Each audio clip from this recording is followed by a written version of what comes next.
انسان جو خالق کائنات میں بہت سی نعمتوں سے سرفراز فرمایا، بہت سی نعمتیں عطا کی ہیں. فبأي آلاء ربكما تكذبان، اور تم اس کی کن کن نعمتوں کا شکریہ ادا کرو گے، انکار کرو گے. یہ زندگی ایک نعمت ہے، یہ زندگی ایک نعمت ہے، یہ آپ ایک نعمت ہے، یہ کان ایک نعمت ہے، یہ دماغ ایک نعمت ہے، یہ پیر ایک نعمت ہے، یہ انسان کا دل ایک نعمت ہے. اور یہ انسان کی نعمتیں ہیں. اس کے علاوہ یہ دن ایک نعمت ہے، رات ایک نعمت ہے، یہ سبزہ، یہ زمین، یہ آسمان، یہ بارش، یہ سب انسان کے لیے نعمتیں ہیں. اور سب سے بڑی جو نعمت ہے اس نعمت کا نام ہے عقل. جہاں پروردگار عالم نے یہ تمام نعمتوں سے سرفراز کیا ہے، نعمتیں عطا کی ہیں، ان نعمتوں میں سب سے بڑی نعمت جو ہے وہ عقل ہے. اس لیے کہ عقل سے بڑی کوئی نعمت نہیں ہے. یہ آنکھ نعمت ہے. اگر اس کی کیفیت وہ انسان جانتا ہے کہ جس کے پاس آنکھ نہ ہو، جس کے پاس آنکھ نہیں ہوتی ہے وہ اس کی اہمیت کو سمجھتا ہے. جس کے پاس کان نہ ہو تو اس کو آواز نہیں آتی ہے تو وہ نعمت کو سمجھتا ہے کہ یہ کتنی بڑی نعمت ہے. اور جس کے پاس کان بھی ہیں، آنکھیں بھی ہیں، وہ اس نعمت کی اہمیت کو نہیں سمجھتا ہے. جن کے پاس یہ نعمتیں نہیں ہیں، اللہ نے دی ہیں لیکن ان کے اعمال کی بنا پر یا ان کی خرابیوں کی بنا پر یا اپنی ذاتی مسٹیک کی بنا پر ان نعمتوں کو سلب کر لیا گیا ہے. تو یہ ان نعمتوں پر پروردگار عالم نے کہا یہ آگ تمہارے لیے نعمت ہے اس وقت جب تک تم اس کی حفاظت کرو گے. یہ آگ اس وقت تک نعمت ہے جب آپ اس کی اس وقت تک حفاظت کرو گے. اگر کوئی انسان، ہر انسان کو آگ کی نعمت سے سرفراز فرمایا ہے، لیکن شریعت کہتی ہے تلاوت قرآن کیجئے تاکہ آپ کی آنکھوں کی روشنی میں اضافہ ہوتا رہے، تاکہ آپ کی آنکھوں میں اضافہ ہو، روشنی میں اضافہ ہوتا رہے.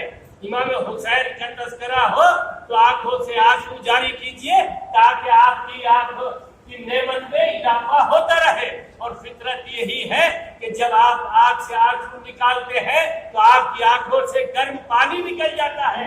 یعنی وہ سرمے جو آپ قیمتی پیسے دے کر حاصل کرتے ہو تب وہ بات حاصل نہیں ہو سکتی ہے کہ امام حسین کے غم میں آنسو بہانے کے بعد آنکھ سے آنسو نکل جاتا ہے. اور میں مشاہدہ تجربے کی بات کر رہا ہوں جو مجلس حسین میں زیادہ کریا کرتے ہیں، چاہے ان کی عمر جو ہے وہ 100 سال کو قبول کر گئی ہو، لیکن ان کی آنکھیں جو ہے وہ نعمت کی طریقے سے چمک رہی ہے. آپ جہاں بھی مشاہدہ کر لیجئے. صلوات پڑھیں کے بعد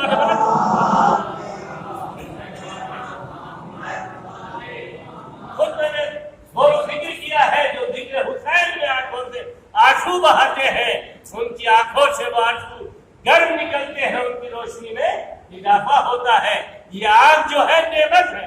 اور پروردگار عالم نے جس نعمت کو دیا ہے اس کو باقی رکھنے کے لیے آپ کو طریقے بھی بتائے ہیں. آپ توجہ فرمائیں، جو نعمت عطا کی ہے اس نعمت کو رکھنے کے لیے آپ کو طریقے بھی بتائے ہیں. پروردگار عالم نے کہا ہے کہ یہ آنکھ نعمت ہے اس وقت تک جب تک یہ حلال طریقے سے دیکھتی رہے. جب یہ آپ حرام کی طرف تو دیکھنے لگے تو یہ سمجھ لو نعمت میں آپ خیانت کر رہے ہیں. جو اللہ نے آپ کو امانت دی ہے اس میں خیانت کر رہے ہیں.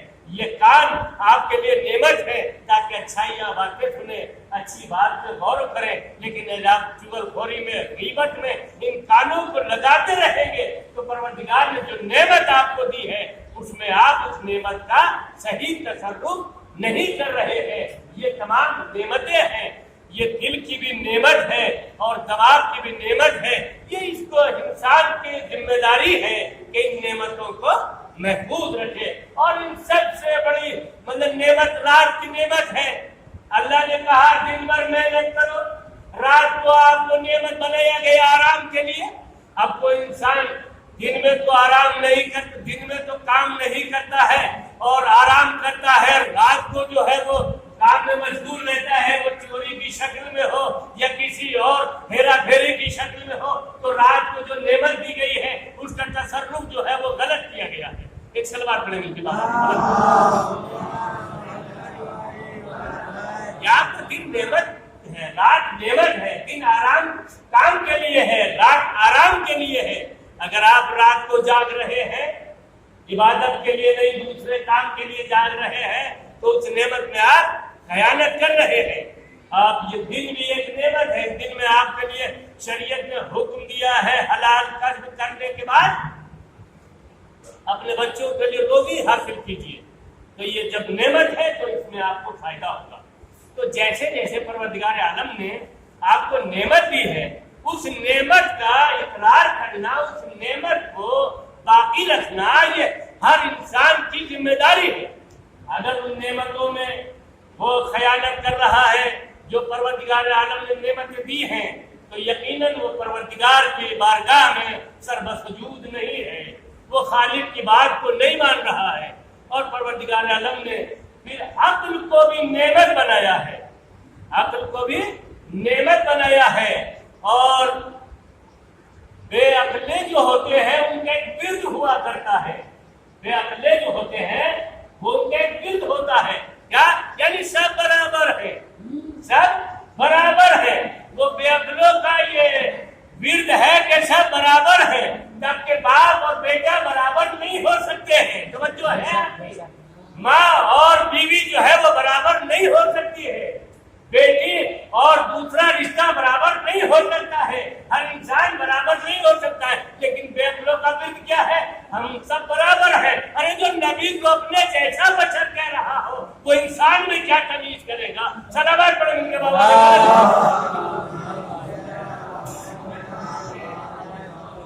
اور یہ تعریف وہی ملتی ہے جو کہتے ہیں نبی ہم جیسا بشر ہے. جب ہم ان کی حیات کو دیکھتے ہیں تو وہ سب میں برابری کرتے ہیں. نہ ان کے یہاں حلال اور حرام کی کوئی تمیز ہے، نہ حق اور باطل کی کوئی تمیز ہے، نہ دیندار اور بے دین کی کوئی تمیز ہے، نہ نمازی اور بے نمازی کی کوئی تمیز ہے، نہ روزے دار اور بے روزے دار کی کوئی تمیز ہے. وہ صاحب کردار کو بھی اور بد کردار کو بھی ایک سمجھتا ہے، وہ نمازی کو بھی اور تارک الصلاۃ کو بھی ایک سمجھتا ہے، جو روزے دار اور بغیر روزے دار ہے اس کو بھی ایک سمجھتا ہے. جو تو اس کے پاس عقل نہیں ہے، شعور نہیں ہے اور یہ ان کا ورد ہے. تب تو پروردگار عالم نے ہر انسان کو جو ہے نعمتوں سے سرفراز فرمایا. یہ اولاد یہ بھی ایک نعمت ہے، ماں باپ یہ بھی ایک نعمتیں ہیں، بھائی یہ بھی ایک نعمت ہے، خاندان قبیلہ گاؤں یہ بھی ایک نعمتیں ہیں. اور سب سے بڑی نعمت جہاں عقل ہے، عقل بتاتی ہے کہ محبت کے ساتھ جو انسان رہ رہا ہے تو اس کے لیے نعمت ہے، اور جو اختلاف کے ساتھ رہ رہا ہے، لڑائی جھگڑے کے ساتھ رہ رہا ہے تو اس کے لیے نعمت نہیں ہے. تو پروردگار عالم نے یہ نعمتوں سے سرفراز فرمایا ہے. یہ نعمتیں ہیں.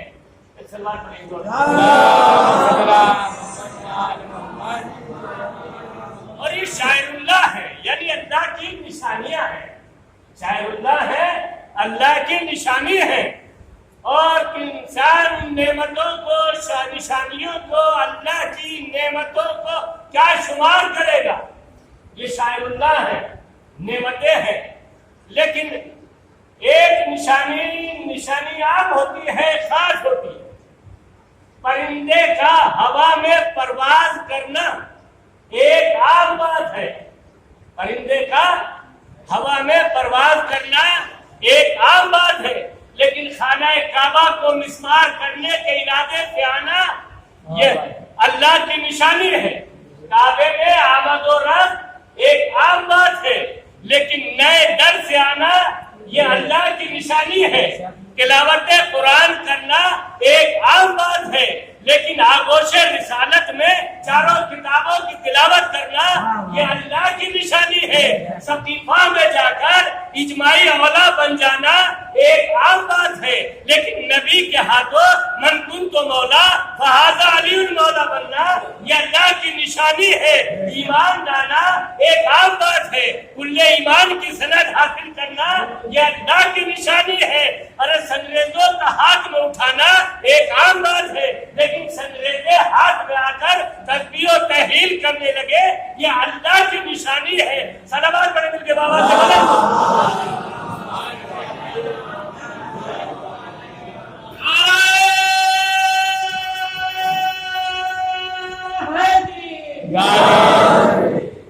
درخت کو اشارہ کرنا، درخت کے نزدیک جانا یہ ایک عام بات ہے، لیکن درخت کو اشارہ کرے اور درخت اس کی جانب آ جائے یہ اللہ کی نشانی ہے۔ میدان میں جانا ایک عام بات ہے، لیکن فاتح خیبر بننا یہ اللہ کی نشانی ہے۔ ارے ایمان لانا اور بات ہے، کل ایمان کی سند حاصل کرنا اللہ کی نشانی ہے۔ تو اللہ کی نعمتوں سے، اللہ کی نشانیوں سے کہاں تک انسان جو ہے وہ انکار کرے گا؟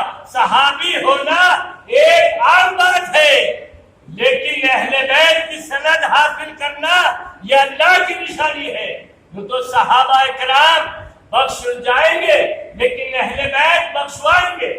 صحابہ کرام بخشے جائیں گے، محمد کی آل بخشوائے گی۔ صحابی کوثر پیے گا، لیکن محمد کی آل کوثر پلائے گی۔ جنت میں جانا ایک عام بات ہے، لیکن جنت میں لے کر جانا یہ اللہ کی نشانی ہے۔ سید الشباب اہل جنت کا مزداق ہونا یہ اللہ کی نشانی ہے۔ صلوات پڑھیں اس کے بعد یہ اللہ کی نشانیاں ہیں۔ انسان ان نعمتوں سے کہاں تک انکار کرے گا؟ اور اب یہ عقل سب سے بڑی نعمت ہے، اور بے عقلے بشعورے سے جب کہا جاتا ہے نماز کو ادا کیجیے، توجہ فرمائیے قاضی شیخ، نماز ادا کیجیے، نماز کو پڑھیے، تو بے عقلے بد عقل کہتے نماز کیوں پڑھے؟ ہماری سمجھ میں نہیں آتی ہے۔ ہم نے پڑھا الحمدللہ بسم اللہ الرحمن الرحیم، الحمدللہ رب العالمین الرحمن الرحیم، یا سمع اللہ لمن حمدہ، یا سبحان ربی العظیم وبحمدہ، جیسے نماز پڑھا کریے۔ سمجھ میں تو آتی نہیں ہے، عربی میں نماز ہے، عربی ہماری سمجھ میں آتی نہیں ہے۔ کیا میں نے قرآن کی آیت پڑھی ہے، جو قرآن کو عربی زبان میں نازل کیا تاکہ تم صاحب عقل ہو جاؤ، تو بد عقلے کہتے ہیں نماز کیوں پڑھے؟ اس لیے کہ نماز سمجھ میں آتی نہیں ہے، ہماری سمجھ میں آتی نہیں، عربی ہماری زبان نہیں، تو گویا نماز اردو میں ہونی چاہیے۔ کیا اگر کوئی یہ کہہ توجہ ہے کہ نماز اردو میں ہو تاکہ ہماری زبان میں ہو، ہم سمجھ جائیں تو نماز ادا کریں، ورنہ عربی میں ہم پڑھ کے کیا کریں گے؟ اچھا جناب، یہ تو لکھنؤ کی تہذیب ہے، انڈیا میں ہے، تو انہوں نے کہا کہ ہمارے لیے نماز جو ہے ٹائم کس زبان میں ہو؟ اردو زبان میں ہو، تو ہماری سمجھ میں نماز آ جائے گی۔ یا آپ انڈیا اور برابر کا پڑوسی جو دیش ہے وہاں کی بات پہلے وہ کہیں گے اردو میں ہو، لیکن اگر آپ لندن میں جائیں گے تو وہ کہیں گے ہمیں نماز جو ہے کس میں چاہیے؟ انگلش میں چاہیے، ہمیں نماز انگریزی زبان میں چاہیے۔ تو ایک مطالبہ کیا ہوا کہ نماز کہ انگلش میں ہو. آپ گجرات میں جائیں گے تو گجراتی کیا کہیں گے؟ ہمیں نماز جو ہے وہ گجراتی میں چاہیے. تو اس کا مطلب نماز گجراتی میں ہو.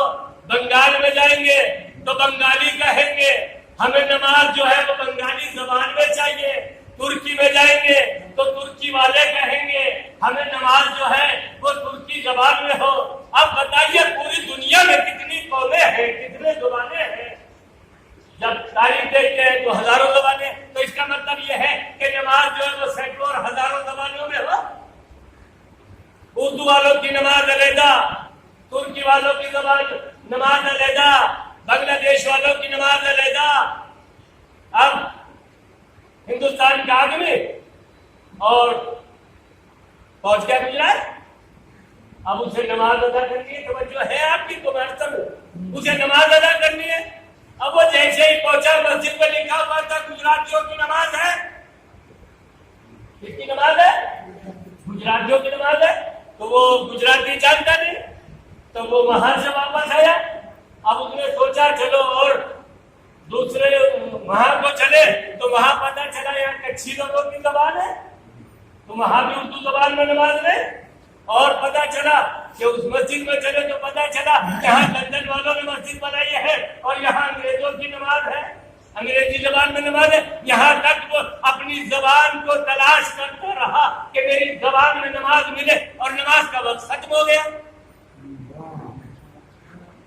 نماز کا وقت ختم ہو گیا. تو اب اس کا مطلب یہ کہاں سے وہ اپنی زبان میں نماز ہو. لیکن خالق نے کہا تمہاری زبانیں علیحدہ ہو سکتی ہیں لیکن یہ نماز سرکاری زبان میں ہوگی. یہ نماز جو ہے وہ سرکاری زبان میں ہوگی. لہذا تم اپنی زبانیں علیحدہ کرتے رہو لیکن نماز عربی میں ہوگی, تاکہ نماز جو ہے وہ اتحاد کا درس دیتی ہے, اختلاف کا درس نہیں دیتی ہے. سلام علیکم.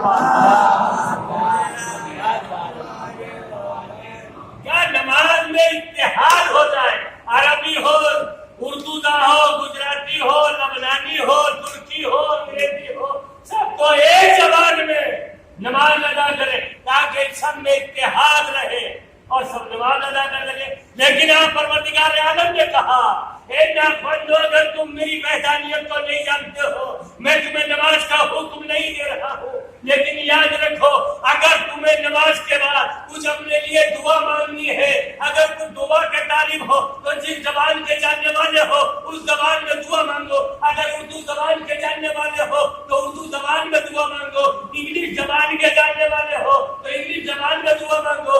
گجراتی زبان کے جاننے والے ہو تو گجراتی زبان میں دعا مانگو. بنگالی زبان جاننے والے ہو تو بنگالی زبان میں دعا مانگو. اس کا مطلب یہ ہے تمہاری زبانیں علیحدہ علیحدہ ہے لیکن میرا خالق وہ ہے جو سب کی زبانوں کو جانتا ہے. جو اردو میں بات کرتا ہے تو خالق سمجھتا ہے, انگریزی میں بات کرتا ہے تو خالق سمجھتا ہے, گجراتی میں بات کرتا ہے تو خالق سمجھتا ہے. یعنی تمہاری زبانیں علیحدہ ہو سکتی ہیں لیکن میرا خالق ہر زبان کو عبور کرتا ہے.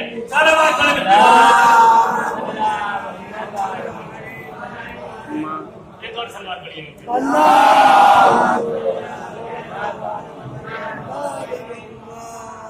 کہاں تک بات پہنچی مجھے بھی نہیں معلوم ہے, لیکن آج میں جو بات سمجھ میں آ رہی ہے کہ نماز صرف عربی زبان میں, اگر ہر زبان میں نماز ہوتی تو کیا ہوتا ہے, کیا ہوتا ہے؟ اختلاف, لڑائی جھگڑا. ارے جو اپنے نام کو پکارنے میں, نماز کا حکم دینے میں وہ اختلاف نہیں چاہتا ہے تو وہ خالق کائنات میں کیسے اختلاف ہوگا؟ یہ بدعقلوں کی بات ہے. جو خدا کوئی 2 تصور کر رہا ہے, کوئی 10 تصور کر رہا ہے, ورنہ خالق کائنات ایک لا الہ الا اللہ. یعنی جو ایک اپنے زبان میں اختلاف نہیں چاہتا وہ اس کے یہاں کیسے اختلاف آ جائے. تو اس نے کہا کہ اپنی زبان میں دعا, اپنی زبان میں دعا. اچھا دعا, پروردگار رزق دے, پروردگار مال دے, پروردگار دولت دے, تو کیا دعا قبول ہوگی؟ نہیں ہوگی. کیوں؟ خالق کہتا ہے کہ جب تک دعا جو ہے وہ وسیلہ نہ ہو، ذریعہ نہ ہو، دعا قبول نہیں ہو سکتی ہے۔ جب تک وسیلہ نہ ہو، ذریعہ نہ ہو، دعا قبول نہیں ہو سکتی ہے۔ اے پروردگار، وسیلہ دعا ہم اہل بیت کو وسیلہ بنائیں تو کیا عربی زبان میں کہا نہیں؟ ہر زبان میں اہل بیت کو وسیلہ بنا کر چلو تو تمہاری دعا قبول ہوگی۔ اس کا مطلب یہ ہے جیسی زبانیں سب زبانیں خالق جانتا ہے، اہل بیت بھی وہ سب زبان جانتے ہیں، اہل بیت بھی وہ سب زبان جانتے ہیں۔ اگر میرے محمد سے تم انگریزی زبان میں دعا مانگو گے تو دعا قبول ہوگی، ترکی زبان میں مانگو گے تو دعا قبول ہوگی، اردو زبان میں دعا مانگو گے تو اردو زبان کو دعا مانگتے ہی قبول ہو جائے گی۔ جیسے اللہ ساری زبانیں جانتا ہے، ایسے محمد و علی و فاطمہ، حسن و حسین ساری زبانیں جانتے ہیں۔ آپ ان سے دعا کرتے رہیے، دعائیں مستجاب ہوتی رہیں گی۔ مطلب سمجھ میں آیا؟ اس نور کو ہمارے درمیان نازل کر کے بتا دیا کہ تاکہ وہ ہماری دعا کو سنتے رہے اور پروردگار کو پہچانتے رہے۔ اسی لیے انا بشر مثلکم، میں تمہارے جیسا بشر ہوں۔ تم اردو جانتے ہو تو میں اردو جانتا ہوں، تم عربی جانتے ہو تو میں عربی جانتا ہوں، تم انگریزی جانتے ہو تو میں انگریزی جانتا ہوں۔ صرف آخر کی بات ہے کہ کون محمد کو سمجھ رہا ہے کون نہیں۔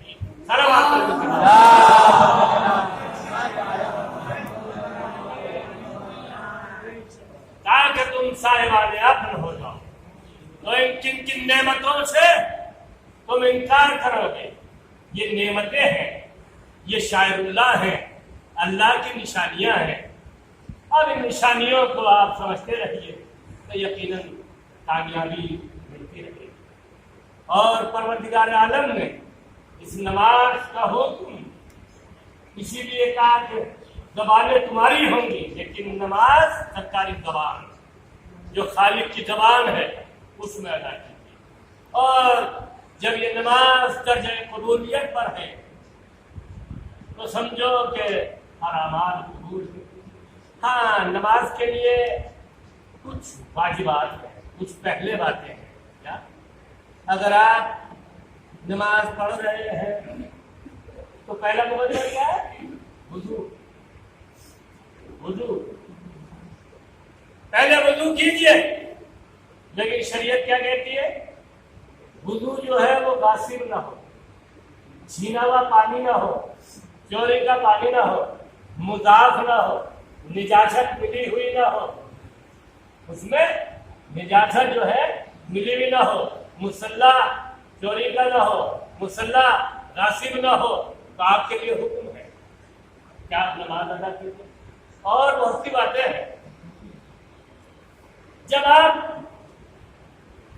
دیکھیے پریکٹیکلی آپ کو بتاؤں، جو انسان مکان بناتا ہے، کوئی بھی انسان جب وہ مکان بناتا ہے تو ایک انسان باہر ہے پیسے والا، اس نے باہر سے پیسہ بھیجا، اپنی اولاد کو یا اپنی بیوی کو یا اپنے بھائی کو حکم دیا کہ مکان بنا دو، انہوں نے مکان بنا دیا۔ جب وہ باہر سے آئے گا، آنے کے بعد مکان میں اتنا خوش نہیں ہوگا، اتنا محظوظ نہیں ہوگا، یہ کمی رہی وہ کمی رہی۔ لیکن جو آدمی خود کھڑے ہو کر رہ کر مکان بناتا ہے اور اس میں محنت کرتا ہے، تو محنت کرنے کے بعد جب وہ چرپائی ڈال کر بیٹھتا ہے تو اس کا دل جو ہے وہ خوش ہوتا ہے۔ کیسے جیسے پہلے چھپر چھایا کرتے تھے، اور جب چھپر چھا لیا کرتے تھے تو پھر کتنے سکون سے اس میں جو ہے بیٹھتا تھا، یعنی اسے جو ہے 50 کروڑ کے بنگلے میں وہ سکون نہیں ملتا تھا جو اس کو محنت کرنے کے بعد سایہ کرنے کے بعد ملتا تھا۔ کیا مطلب ہے؟ یعنی جو حق و حلال کی کمائی سے انسان اپنا مکان بناتا ہے اس میں محظوظ ہوتا ہے، اور جو دوسروں سے بنایا جاتا ہے اس میں وہ خوشی حاصل نہیں ہوتی ہے۔ سارا بات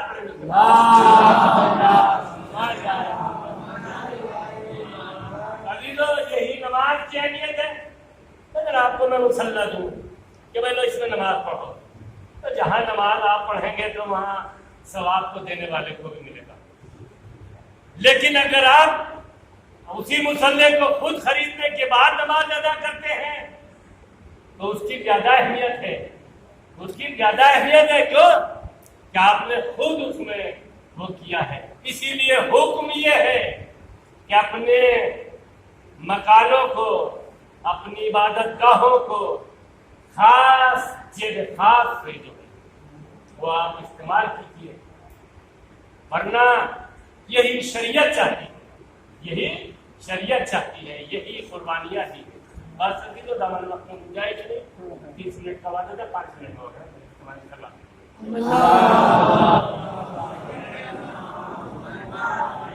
بات کہاں سے کہاں پہنچ گئی؟ تو عقل سے بات شروع ہوئی تھی کہ عقل جو ہے وہ بہت بڑی نعمت ہے، اور سب سے بڑی عقل یہ ہے کہ جو بد عقلیں ہیں، بے شعوریں ہیں، اختلاف کرانے والے ہیں، لڑائی جھگڑا کرانے والے ہیں، غیبت کرنے والے ہیں، چوری کرنے والے ہیں، اگر ان سے انسان بچ رہا ہے، محفوظ رہ رہا ہے، تو وہی سب سے بڑا صاحب عقل ہے۔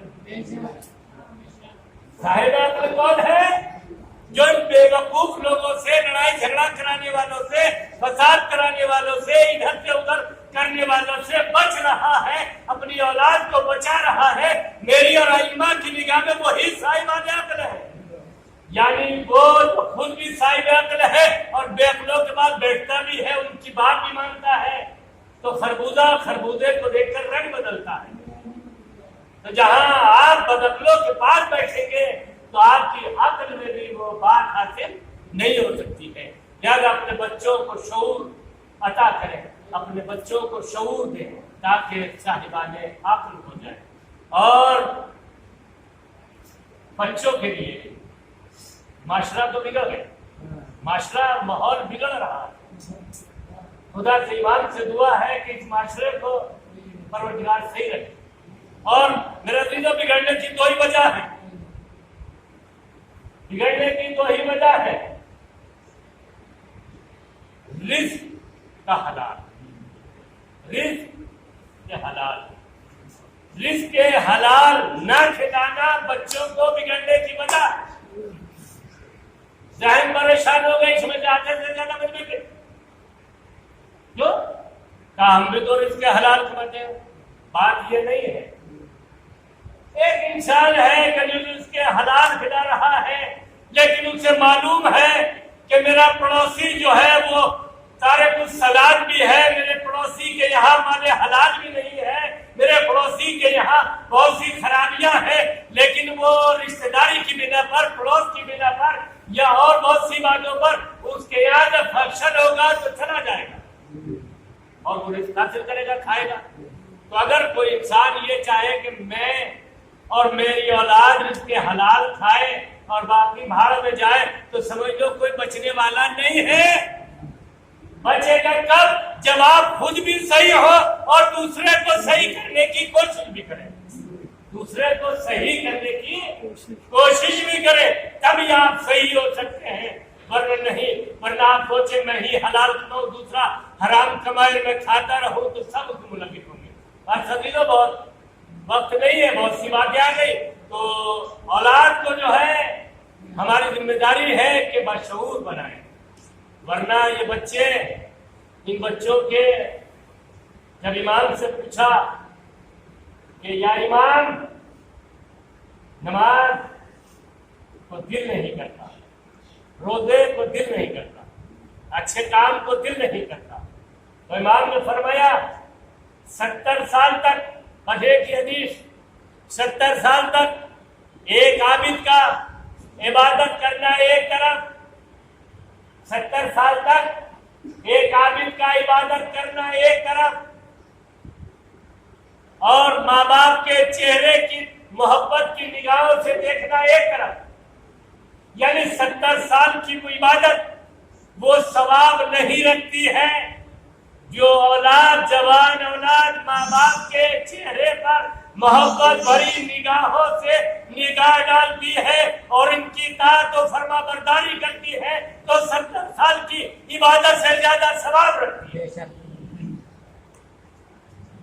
اور یہی تسبیح و تحلیل کرتے رہیے، نماز پڑھتے رہیے، نماز تہجد پڑھتے رہیے، مغرب کی نماز پابندی کے ساتھ، ظہر کی نماز پابندی کے ساتھ، عصر کی نماز پابندی کے ساتھ، لیکن باپ نے حکم دیا تو باپ کو ایسے سمجھ رہے تھے کہ کچھ اہمیت ہی نہیں، ماں کو ایسے سمجھ رہے کوئی اہمیت ہی نہیں. تو اب شریعت کہتی ہے میرے جوانوں، یہ تمہاری نماز، یہ روزہ، یہ حج، یہ زکات، یہ کسی کام کی نہیں ہے اگر تم اپنے ماں باپ کی اطاعت اور فرما برداری نہیں کر رہے ہو.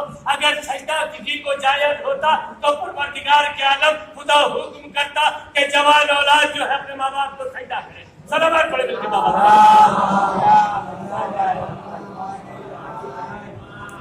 اور یہ جوان بچے کیا سمجھے؟ باپ وہ شے ہے جو غربت کے عالم میں بھی اولاد کو پروان چڑھاتا ہے. یعنی وہ اولاد کو یہ احساس نہیں ہونے دیتا ہے کہ تیرے پاس پیسہ ہے یا نہیں، بیٹے کی ضرورت کو پورا کرتا ہے. باپ وہ شے ہے جو یہ چاہتا ہے، میرا دعویٰ ہے پوری کائنات میں کہ کوئی بھائی ہو، چچا ہو، رشتے دار ہو، کوئی یہ نہیں چاہتا کہ مجھ سے بہتر میرا بھتیجا ہو، مجھ سے بہتر میرا وہ ہو. صرف باپ ایک ایسی شے ہے جو یہ چاہتا ہے مجھ سے کہیں بہتر میری اولاد ہو جائے. یہ باپ کی صفت ہے. اب وہ اولاد جو باپ کو تم سے اتنی محبت کرو اور تم جو اس کو ہلکی نگاہ سے دیکھو تو یہ کون سی نعمت ہے جو پروردگار نے تمہیں ایک نعمت دی ہے اور تم اس کا شکریہ.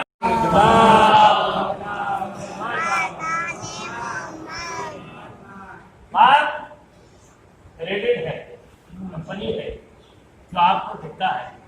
اس کی تلخیاں امام فرماتے ہیں باپ کی تلخی مثل سورج کے، جیسے سورج کی تمنا، سورج کی گرمی، جیسے سورج کی گرمی سے فیضیاب ہویا جاتا ہے ایسے ہی باپ کی سختی سے جو ہے اولاد فیضیاب ہوتی ہے. ایسے ہی باپ کی سختی سے اولاد فیضیاب ہوتی ہے.